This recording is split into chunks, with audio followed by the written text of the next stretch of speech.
The byline of courage.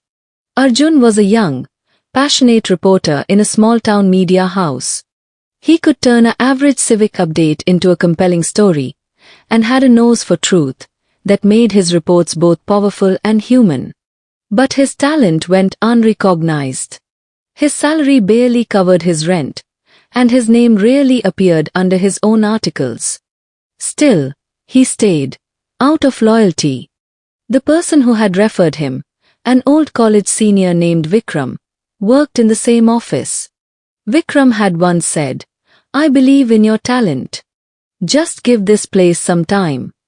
So Arjun did, year after year. But time didn't return the favor. Instead of growth, he got overwork.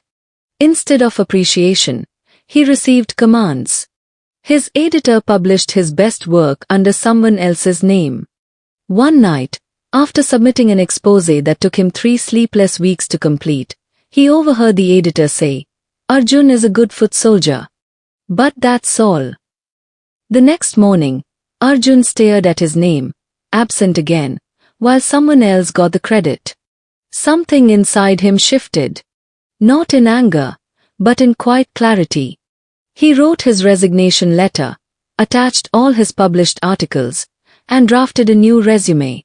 Then he printed one of his best, unpublished stories and sent it to a leading national news portal. 3 days later, he received a reply. "Brilliant piece. When can we talk?" Before leaving, he met Vikram and said, "I will always be grateful that you brought me here. But staying out of guilt isn't loyalty. It's fear. I think it's time I choose myself." Vikram looked at him, pride in his eyes, and said, "I referred you not to see you stay stuck, but to watch you rise." Months later, Arjun's byline appeared on the front page of one of the biggest digital news platforms. The headline? "The Power of Stories, and the Stories of Power." He smiled, knowing he had finally written the one story he'd kept waiting for, his own. Loyalty is noble, but self-worth is essential.